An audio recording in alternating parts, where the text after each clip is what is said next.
Chers compatriotes, vaillants peuple combattant du Burkina Faso, ce jour donc marquant la fin de l'année 2022 et le début de l'année 2023, dans les heures qui suivent, nous nous retrouvons ici pour passer un message aux fils et filles combattants du Burkina Faso. Le lieu précis parmi ces combattants est solennel, parce que ailleurs, pendant que les esprits sont à la fête, dans la tête de ces combattants, l'esprit est à la guerre. Et comme vous le savez, cette guerre qui est en train de commencer, depuis un certain temps, une opération a été menée pour pouvoir libérer ici même le chef-lieu d'une province. C'est le lieu donc pour moi de venir saluer la bravoure de ces hommes qui ont mené ces opérations afin de reconquérir cette ville. La reconquête est bien certes, mais la consolidation est celle qui va commencer maintenant. Donc c'était le lieu pour moi de venir les saluer et à travers eux, saluer donc tous ces combattants qui sont engagés sur tout le territoire burkinabé. Forces armées nationales, forces de sécurité intérieure, volontaires pour la défense de la patrie. Et je n'oublierai pas les plus grands combattants qui sont les mères et les épouses de ces hommes qui sont sur le terrain. Aujourd'hui, nous sommes ici pour partager ces moments avec des frères d'armes et les encourager à aller de l'avant dans cette lutte. Les encourager, ça stipule qu'ils doivent chercher en eux du courage pour pouvoir continuer. Et où chercher ce courage? Je dirais donc à tous les combattants de ce pays que le courage, ils l'auront là où ils sont implantés. Partout, tous les villages où ils passeront, ils peuvent regarder dans les yeux de ces enfants qui les bénissent. Ces bénédictions sont pour eux une source intarissable de courage qu'ils doivent chercher pour pouvoir continuer la lutte. Parce que ces populations, leur seul espoir de vie, ce sont ces combattants. Et donc c'est pour moi le lieu de les dire, de ne jamais baisser le bras. Jamais baisser les bras, il faut protéger ces populations, il faut les défendre. Lorsque dans la journée, ils se battent pour chercher leur pain quotidien, que nous soyons dans les brousses pour les permettre de le chercher en toute sécurité. Lorsque la nuit, ils seront endormis, que nous soyons encore dans ces brousses pour les permettre de dormir tranquillement. C'est notre mission. C'est la mission du combattant. Mission noble. Et c'est là la gloire. C'est ça l'honneur. C'est ce que je demande donc à ces braves combattants partout au Burkina Faso de redoubler d'efforts, de voir l'espoir de vie qui suscite la population en les voyant. C'est ce qui doit les permettre de se réarmer de courage et de continuer cette lutte. La réorganisation de l'armée a commencé depuis quelque temps. Et nous sommes dans une phase de changement de tactique. Je dirais de tactique, pas de stratégie pour l'instant. La tactique d'abord doit changer sur le terrain. Et la stratégie, le changement global de l'organisation de l'armée, nous parlerons de changements stratégiques dans les jours à venir. Mais déjà dans la mentalité des combattants, la tactique a déjà changé. En témoin ça, il a les victoires sur le terrain. Et ça les donne donc du moral, ça leur prouve qu'ils sont au-dessus, ils sont capables.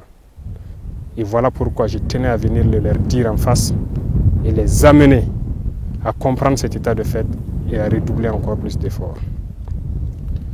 L'équipement et la logistique militaire qui peinaient, nous avons donc depuis un certain temps commencé un processus d'équipement.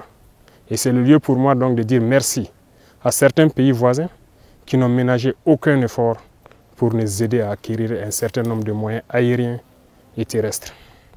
Encore merci à tous pour tout ce qu'ils font pour le Burkina Faso et à tous les partenaires du Burkina Faso. Cette réorganisation logistique est en cours et va s'amplifier dans les jours à venir.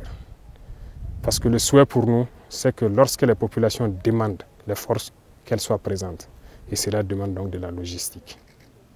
Et c'est en cours de résolution et nous n'avons aucun doute que cela puisse se faire et que nous puissions dans de brefs délais, pouvoir subvenir rapidement aux besoins sécuritaires de nos populations.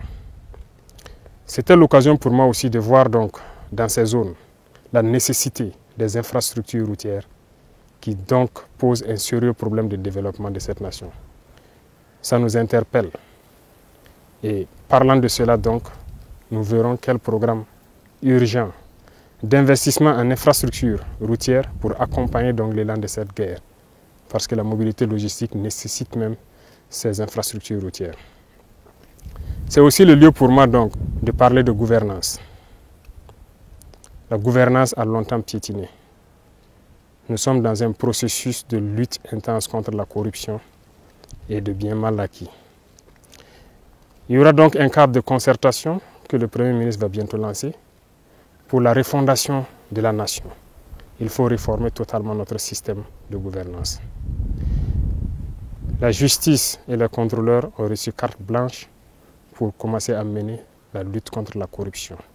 Et cela peut se sentir déjà sur le terrain.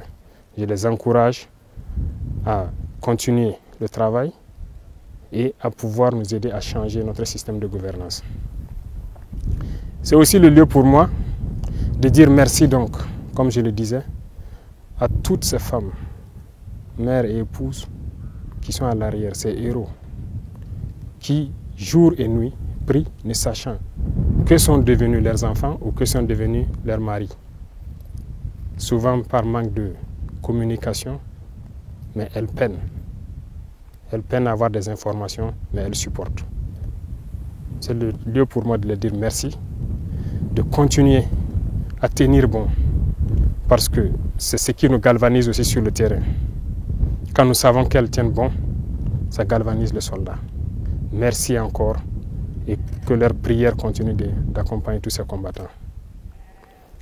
Je ne saurais donc terminer mes propos sans dire que dans cette lutte, qu'il se soit du côté de l'administration ou dans le volet militaire, nous avons opté pour une modernisation, une digitalisation donc des institutions, ce qui va nous permettre de lutter beaucoup contre la corruption et de pouvoir donc dématérialiser beaucoup d'aspects de nos vies. Chers compatriotes, peuple combattant, je vais souhaiter à tous les Burkinabés de l'intérieur et de l'extérieur que 2023, dans quelques heures, nous trouve en bonne santé, que nous puissions puiser au fond de nous cet élan de solidarité pour pouvoir soutenir les forces et les amener à plus de victoires, à reconquérir plus de terrain. Nous allons prier Dieu pour avoir plus de succès et pouvoir réinstaller nos populations là où il le faut et consolider ce qu'il faut. Nous sommes reconnaissants à tous ceux qui ont déjà posé des actes salutaires pour soutenir ces forces de défense et de sécurité. À nos vaillants VDP que nous avons recrutés, dont le processus de formation est en cours pour les VDP nationaux, qui prendra fin donc d'ici là, et les VDP communaux déjà installés et une bonne partie équipée, nous les assurons que nous les équiperons et nous les formerons tous et nous les accompagnerons dans leurs tâches. Merci beaucoup à eux pour ce combat patriotique. Merci à eux pour cet élan patriotique. Nous ne saurons les saluer et je puis vous assurer que nous mettrons tout en œuvre pour qu'ils puissent jouer pleinement leur rôle dans cette guerre. La patrie ou la mort, nous vaincrons.